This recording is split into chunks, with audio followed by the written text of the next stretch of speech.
안녕하십니까. 허생전 박지원. 자, 14번째 작품입니다. 고전 서사문학의 14번째 작품. 자, 그럼 연안박지원 하면 여러분들이 너무나 유명하게 잘 알고 있는 작가지요. 그래서 이전에 우리가 연안박지원의 양반전을 공부하기도 했었고요. 또 조만간에 호질도 다뤄볼 생각입니다. 그죠? 그러니까 연안박지원의 작품 너무나 유명하기 때문에 어떤 선생님이든지 어떤 책이든지 꼭 다루게 되는 그런 작품이죠. 그렇죠? 자, 그래서 여러분들이 이미 알고 있을 거예요. 특히나 허생전 같은 경우에는 매번 교과서에도 꼭 실리는 작품이기 때문에 대부분의 학생들이 다 익히 알고 있습니다. 그렇기 때문에 더 중요하고 어떤 시험에서든지 자주 다루어질 수 있는 그런 작품이다. 이렇게 생각을 해주시면 되겠습니다. 자, 그럼 우리 선생님이 멋진 선글라스를 하나 선 보여드리죠. 시원하죠? 눈이 아주 시원해 보이는 가상 선글라스입니다. 실제적으로 살 돈은 없지만 이런 거라도 써보는 거죠. 자, 그러면 선글라스 낀 선생님의 강의를 들어보시죠. 자, 먼저 이전과 마찬가지로 뭘 하겠습니까? 전체적인 스토리 정리를 해보겠습니다. 근데 허생전 짧은 내용이기 때문에 여러분들이 이미 다 머릿속에 정리가 돼 있을 거라고 생각하는데요. 첫 번째 시작은 뭐였어요? 그렇죠. 아내의 말 때문에 가출을 하는 허생입니다. 그렇죠. 가출. 이 가출이라는 것은 어린애들이 말이야 엄마 아빠 마음에 안 들어가지고 뛰쳐나가는 그래서 주유소에서 주유하면서 말이야 빵 사먹는 그런 가출이 아니에요. 알겠어요? 철없는 가출이 아니라 무엇인가 시험을 해보고자 하는 의도는 뭐예요? 시험해보고자 하는 의도로 가출했다라는 거 여러분들이 잘 알고 있지요. 그리고 여기서 아내의 말이라고 하면 어떤 말이 있어요? 그렇죠. 뭐라 그러냐면 과거 시험을 보지 않느냐 이렇게 얘기합니다. 즉 다시 말씀을 드리면 자, 글 공부를 밤낮 하는데 왜 과거 시험을 안 봐요? 이렇게 묻는 부분이 있습니다. 자, 이 부분에서 우리가 아내의 생각은 무엇이냐면 바로 유교적인 사고방식이다라고 여러분들이 보셔야 됩니다. 왜 그러냐면요. 글 공부를 하면 과거 시험을 봐야 한다는 얘기는 과거 시험을 보아서 뭘 하라는 얘기예요. 그렇죠. 입신양명을 하라는 얘기입니다. 자, 입신양명이라는 것은 모든 남자의 유교적인 사회의 모든 선비들의 당연히 해야 할 덕목입니다. 그래서 유교적인 사고방식이 바탕이 되어 있다라고 얘기를 해야 돼요.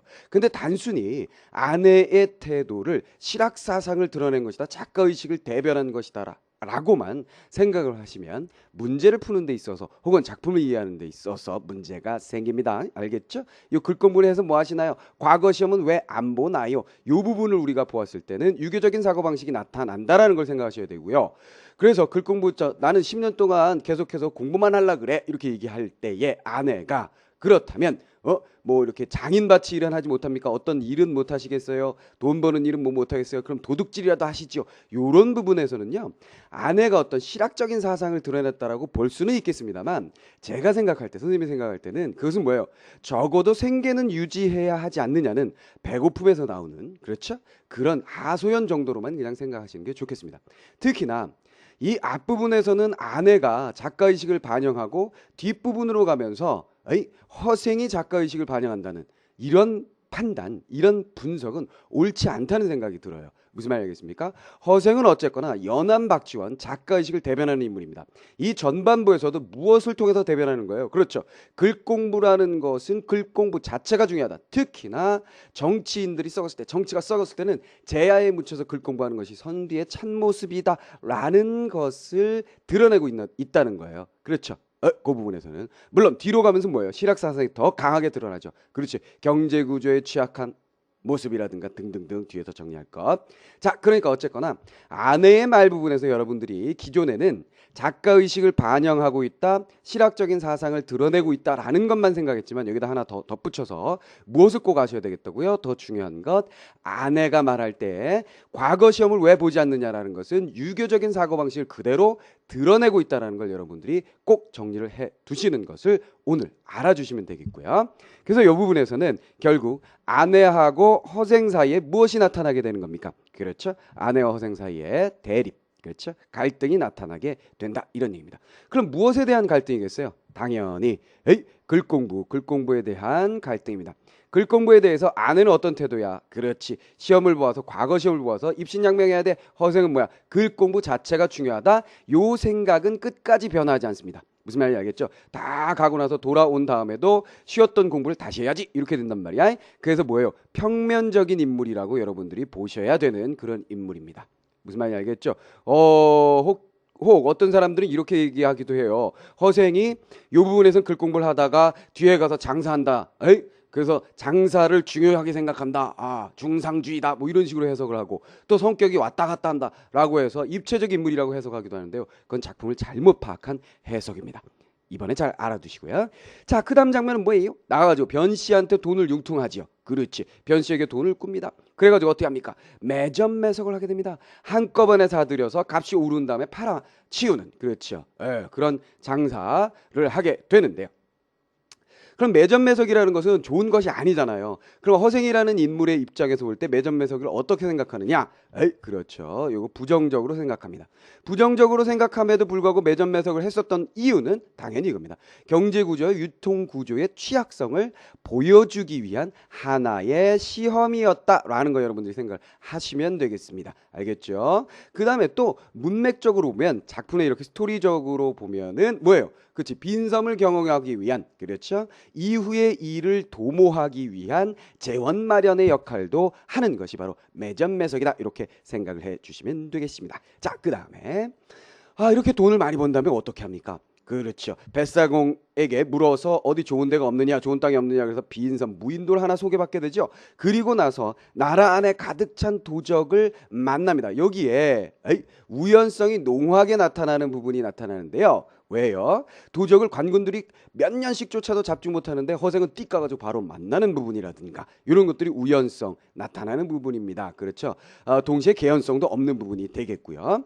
자, 그런데 이 부분에서는요, 별로 중요한 부분이 아니기 때문에 작가가 단편이기 때문에 생략한 부분이라고 생각해서 너그럽게 봐줄 수도 있는 부분이 되겠습니다. 이 우연성은요. 허나 우연성이 있는 것은 틀림이 없는 거고요. 자, 그리고 이 도적을 통해서 당시의 사회상 도적이 많다라는 것은 뭐예요? 그만큼 나라의 경제가 피폐했다라는 것을, 위정자들이 정치를 잘못하고 있었다라는 것을 보여준다라는 거, 당연한 얘기가 되겠습니다. 자, 그렇게 도적들을 데리고 가서 어떻게 합니까? 빈섬을 경영하게 되는데요. 빈섬 경영이라는 게 굉장히 큰 의미를 갖게 되죠. 일단 빈섬에 들어가서 어떻게 합니까? 농사 위주로 경영을 하게 됩니다. 그러니까 나라의 근본을 이루는 것은 농사다라는 얘기겠고요. 그 다음에 예의를 중상하지요. 그렇지. 떠나면서 뭐 손 위에 사람을 잘 공경할 수 있도록 해주세요라는 얘기를 하는 부분을 통해서 예를 중시한다는 거. 그 다음에 일본하고 무역을 하는 부분. 그렇죠. 이거 뭐예요? 새로운 사고방식입니다. 자급자족적인 경제보다는 우리가 무엇인가를 많이 창출했을 때 외국과 뭐 이렇게 주고받는 이런 무역도 중요하다라는 것을, 새로운 시각을 제시하는 것. 그 다음에 떠나면서 뭐합니까? 식자층에 대한 비판. 글 읽는 사람들 모두 다 데려가죠. 무슨 말인지 알겠습니까? 식자들, 위정자들이 주로 식자들이었죠. 아는 사람들, 유식한 사람들을 비판하는 그런 태도를 보여주기도 합니다. 그래서 결국은요, 빈섬을 경영했다는 것은 크게 보면 말이죠, 현실에 대한 비판이라고 보시면 되겠어요. 현실에 문제점이 있으니까 그것과 다른 어떤 세계를 가정한다. 이상세계라는 겁니다. 이상세계. 이상세계를 가정한다는 얘기는 현실 세계가 비이상이다, 잘못되어 있다는 뜻이라고 율도극 홍길동전에서도 여러분들에게 설명을 했죠.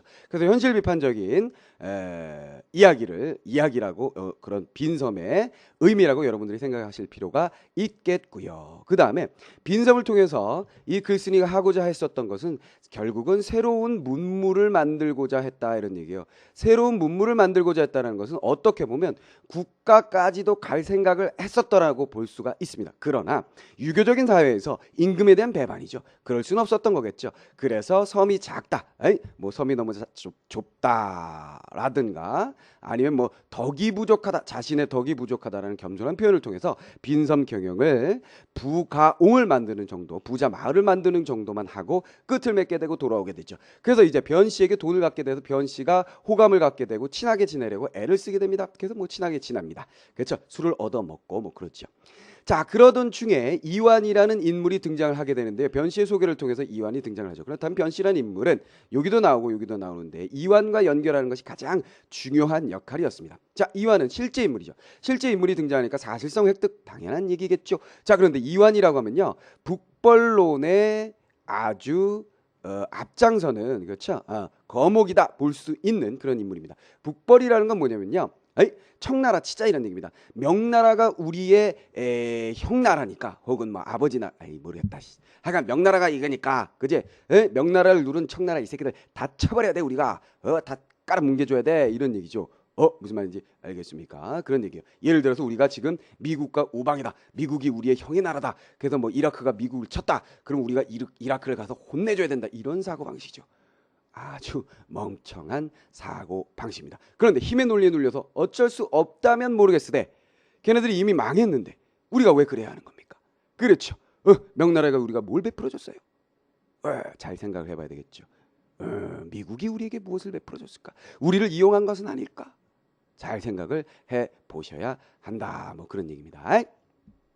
자, 그래서 이완과의 대화를 통해서 많은 것이 드러나게 되는데요. 세 가지 시사삼략이라고 얘기해서 세 가지 계책을 얘기합니다. 첫 번째, 인재를 등용하는 것이 얼마나 중요한지에 대해서 얘기하고요. 친명방청사당 너희들이 명나라 좋아, 청나라 싫어 이러고 앉아있는데 북벌론을 주장하고 있는데 그것의 허상에 대해서 지적을 합니다. 너희들 다 뻥이야. 그러죠? 그 다음에 세 번째 뭐예요? 북벌을 니들이 하고 싶다면 이렇게 해라. 먼저 북학을 해라. 북학파라고 얘기하잖아요. 북학이라는 건 뭐예요? 북쪽에 그러니까 그 청나라의 것, 중국의 것을 먼저 배우자 이런 얘기입니다. 그래서 뭐예요? 부국 강병을 먼저 이루고 난 다음에 북벌을 헐려면 그때 해도 되겠지 이런 얘기죠. 그것을 통해서 뭐예요? 허례허식을 비판합니다. 그러니까 결국은요. 실학사상은 뭘 주장하는 거예요? 그렇죠. 이용후생을 주장한다라고 생각하시면 되겠어요. 이용후생이란 건 먹고 사는 겁니다. 무슨 말이겠죠? 서민경제 안정, 그렇지. 태평천하를 만든다. 부국강병을 만든다는 거예요. 그런데 기존의 학문 선비들의 태도는 어땠다라고 보는 거예요. 그렇죠. 바로 탁상공론이었다 이런 얘기입니다. 탁상공론. 그렇죠. 그렇지. 그래서 결국 뭐야? 관념적인 것에 머물러 있었어요. 알겠습니까? 공자를 맹자하면서 돈은 무릇 이런 것만 따지고 있었지 목구멍에 넘어갈 걸 생각하지 않았어요. 뭘 먹고 어떻게 먹어야 될지를 생각하지 않았다. 이런 얘기가 되겠습니다. 그러면 본문 이제 몇 개의 부분만 잘라서 보도록 하겠습니다. 자, 허생은 대꾸도 않다가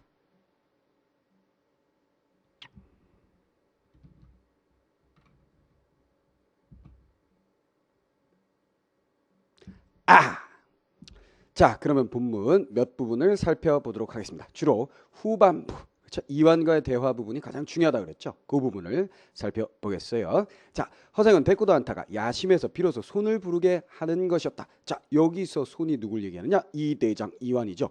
자, 이완이라는 인물은 어떤 인물이라고 그랬어요? 그렇죠. 앞에서도 얘기했죠. 실존 인물이다 그렇게 얘기했고요. 그렇죠? 그 다음에 북벌론자의 우두머리격 앞서 나가는 사람이다 그렇게 얘기를 했습니다. 그러니까 북벌론자라는 얘기는 결국은 뭐를 의미한다고 했어요? 그렇죠. 기존의 어떤 유교적인 사상에 탁상공론에 많이 젖어 있는 그런 인물이라고 보시면 되겠습니다. 위정자이고요. 정치를 하고 있는 사람. 자, 방에 들어와도 허생은 자리에서 일어서지도 않았다. 이 대장은 몸둘 곳을 몰라 나라에서 어진 인재를 구하는 뜻을 설명하자 허생은 손을 저으며 막았다. 자, 그래서 이 부분에서요, 여러분들이 허생은 자리에서 일어나지도 않았다 라든가 또 밤을 짧을 때 말이 너무 길어서 듣기에 지루하다. 너는 지금 무슨 벼슬에 있느냐? 너는 지금 무슨 벼슬에 있느냐? 이런 반말투 이런 것들은 결국 뭐예요? 위정자, 정치를 하고 있는 자에 대한 반감을 드러내고 있다라는 것을 당연히 여러분들이 알 수 있는 부분이 되겠고요. 그 다음에 대장이요 라고 대답하니까 그렇다면 너는 나라의 신임을 받는 신하로군. 이런 것들은 뭐예요? 나라의 신임을 받는 신하로군. 그러면 비꼬고 있는 표현이다 라고 여러분들이 봐주시면 되겠죠. 너 신임 받아서 난 너무 부러운 것 같대. 뭐 이런 건 아닙니다. 자, 허생이라는 인물은 능력이 충분히 있습니다만 정계에 나서지 않죠. 그 이유가 바로 이 부분에 나타나 있다라고 미루어 짐작할 수 있다라고 보시면 되겠어요. 왜 그런 거야? 그렇지, 정치가 썩었어. 위정자들이 한심해. 그래서 그 사람들하고 섞일 수가 없어. 그래서 나는 뭐야? 글이나 읽으면서 묻혀 산다. 어떻게 보면 현대적인 시각에서 보면 굉장히 소극적인 자세고 잘못된 자세라고 얘기할 수 있겠습니다만은 그때 당시에는 그것이 올바른 방법이라고 생각을 했었겠죠. 내가 와룡 선생 같은 이를 천거하겠으니 천거 뭔지 알죠? 내가 와룡 선생 누군지 알죠? 삼국지에 나오는 제갈공명 같은 사람을 얘기합니다. 그를 천거하겠으니 내가 임금께 아뢰어서 삼고초려를 하게 할 수 있겠느냐? 자, 삼고초려 뭔지 알죠? 3번 그곳에 찾아가는 것을 얘기하죠. 이 대장은 고개를 숙이고 한참 생각하더니 어렵습니다. 제2의 계책을 듣고자 합니다 그랬어요. 자, 그렇다면 여기서 허생이 주장한 건 뭐예요? 그렇죠. 삼고초려입니다. 삼고초려가 의미하는 것은 무엇입니까? 그렇죠. 인재 등용을 하기 위한 임금의 높은 자의 지고지순한 노력을 절대적인 노력을 얘기하는 거죠. 그렇다면 이것을 통해서 우리는 뭘 할 수 있게 되는 거예요? 인재등용이라는 것이 얼마나 중요한 일이며 일륜지대사예요. 그렇죠? 나라를 위해서 반드시 중요한 일입니다. 또 얼마나 중요한 일이며 그것이 얼마나 큰 노력을 요하고 있는지를 설명하고 있는 글이다. 설명하고 있는 구절이다라는 걸 여러분들이 생각을 해 주시면 되겠습니다. 그럼에도 불구하고 대장은 어떻게 합니까? 고개를 숙이고 한참 생각하더니 어렵습니다라고 대답하고 있죠. 자, 그 이유는 무엇이에요? 무엇일까요? 바로 명분입니다. 뒤에서 또 정리를 하겠습니다만, 그렇죠? 명분이란 건 뭐야? 임금이 어찌 신하를 구하는데 3번씩이나 찾아갈 수 있나요? 삼국지 중국의 역사에 보면 그런 이야기가 있는데 왜 너는 못하느냐? 답답한 거죠. 그래서 제2의 계책, 첫 번째 계책이 바로 이 부분이었고요. 제2의 계책은 무엇일까요? 물어보니까 난 몰라. 두 번째는 이렇게 딱 잡아댑니다만 계속 얘기하게 되죠. 자, 허생은 이완에게 왕의 삼고초려를 제안합니다. 이 삼고초려라는 것은 결국 무엇을 의미한다? 바로 인재등용이 그만큼 중요하며 노력을 해야 된다라는 거죠. 그래서 이완이 거부합니다. 그러면 결국은 이런 얘기도 되는 거예요. 인재등용을 제대로 못하고 있는 현실에 대한 비판의식이라고 볼 수도 있죠. 나와 같은 사람을 등용하지 못하는 것도 하나의 잘못 아니겠습니까? 자, 그래서 본문으로 다시 돌아가고요. 허생은 외면하다가 이대장의 간청에 못 이겨 말을 이었습니다. 명나라의 장졸들이 조선은 옛 은혜가 있다 하여 그 자손들이 많이 우리나라로 망명해 와서 정처 없이 떠들고 있으니 너는 조정에 청하여 종실의 딸들을 내어 모두 그들에게 시집을 보내고 훈척 권기의 집을 빼앗아서 그들에게 나눠주게 할 수 있겠느냐 그랬어요. 자, 두 번째 계책은 무엇이냐면 이렇게 얘기합니다.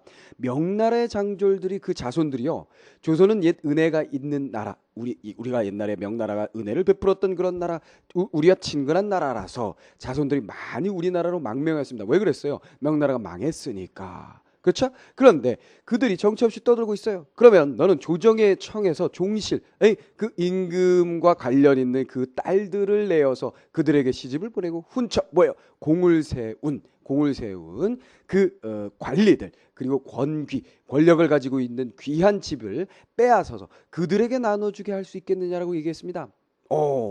자, 이렇게 얘기할 수 있는 근거는 뭐냐면요, 바로 친명반청 사상 때문이죠. 친명사상입니다. 알겠어요? 자, 너희들이 명나라 좋아, 명나라의 국권을 다시 회복해 줘야 돼 라고 해서 무엇을 주장하는 거예요? 북벌을 주장하고 있잖아요.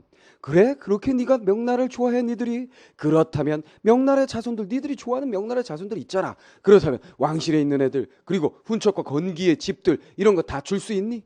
결혼시킬 수 있니? 자신을 줄 수 있니?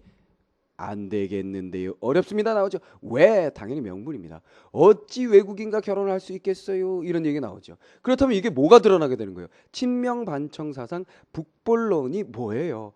뻥이다, 허구라는 게 드러나죠. 좋아한다라고 얘기하면서 그들을 쳐가지고 국권을 회복시켜줘야 된다라고 얘기하면서 니들이 진짜로 좋아하는 거 아닌 것 같아 내가 보기에. 이렇게 되는 거죠.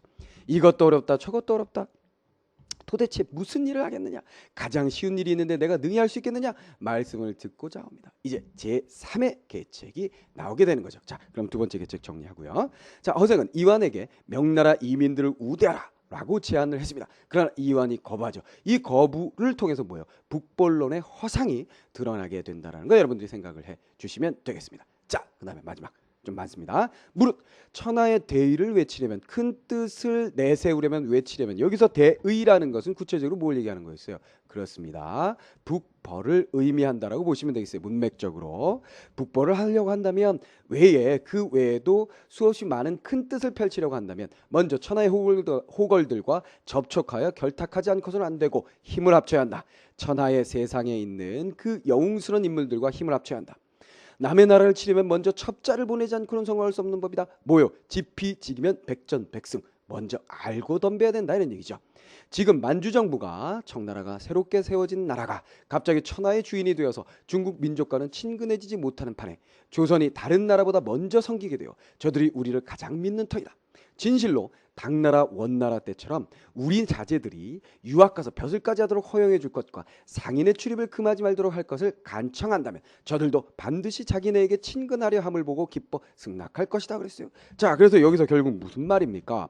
여기서 자제들을 유학을 보내고 그죠? 벼슬까지 하게 하고 그다음에 상인을 출입시키는 것은 결국 무엇을 하는 거예요? 앞에서 얘기한 첩자와 밀접한 관련을 갖게 되는 겁니다. 먼저 그들을 치기 위해서는 그들을 알아야 된다. 그들을 알기 위해서는 어떤 방법을 사용하느냐? 유학을 가서 그들을 배우고 상인을 보내서 어떻게 합니까? 장사를 해라. 그죠? 그리고 그들의 기술을 익혀라. 결과적으로 보면 이것이 뭐가 되는 거예요? 북벌을 하기 전에 북학이라고 볼 수가 있겠습니다. 그렇죠? 그들을 먼저 배워라. 그들을 먼저 알아라. 지피지기면 백전백승이다. 이렇게 넘어가고 있는 거죠. 자, 중국의 자제들을 가려 뽑아 머리를 중국 죄송합니다. 국중의 자제들을 가려 뽑아 머리를 깎고 떼놈의 옷을 입혀서 그중 선비는 가서 빈공과에 응시하고 또 서민은 멀리 강남에 건너가 장사를 하면서 저 나라의 실정을 정탐하는 한편 저 땅의 호걸들과 결탁한다면 한번 천하를 뒤집고 국치를 씻을 수 있을 것이다 그랬어요. 자, 여기서 국치라는 것은 중국 명나라만이 치욕을 겪었던 것이 아니라 우리도 치욕을 겪었잖아요. 그것도 동시에 씻을 수 있을 것이다 이런 얘기죠. 그리고 만약 명나라 황족에게서 구해도 사람을 얻지 못할 경우, 자, 명나라의 황족에게 뭘 구하는 거야? 그렇지, 왕권을 이어받을 인재를 구한다거나 천하의 호걸들을 구하는 것이 이루어지지 못한다면, 천하의 제후를 거느리고 적당한 사람을 하늘에 천가한다면, 그 이외에 제후들 중에서 적당한 사람을 천가한다면 잘 되면 대국의 스승이 될 것이요. 자, 여기서 대국이라는 것은 어디를 얘기하는 거예요? 명나라, 중국을 얘기하는 것이겠죠. 그들의 스승이 된다는 얘기는 뭐야? 그들의 나라를 되찾는데 우리가 일조하고 앞장서줬으니까 그들의 형님이 될지도 몰라요. 스승이 될지도 몰라요. 그렇다면 이게 역전이 되는 거죠.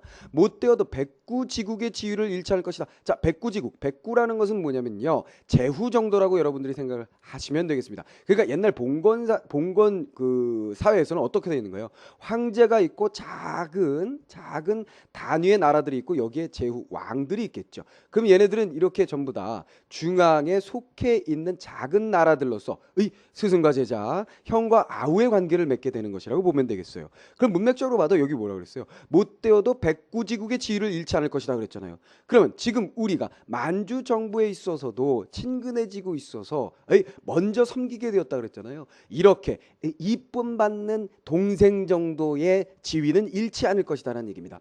그렇죠. 그렇다면 믿져야 본전이 되는 거네요. 그렇죠. 그런 관계가 계속되어서는 안 되고 우리가 좀 앞질러서 앞서 나가서 우리가 좀 이겨내고 좀 이런 모습을 보여줬으면 좋겠습니다만, 어쨌거나 이렇게 얘기를 하고 있네요. 그렇다면 먼저 뭘 하라는 거야? 어떻게 하라는 거야? 먼저 첩자를 보내 그들을 배워, 그 다음에 어떻게 호걸들과 결탁을 해, 그 다음에 뒤집어. 그래서 간단하게 보면 북학을 한 후 북벌을 해라, 이런 얘기가 되는 거죠. 무슨 말인지 이해했지요?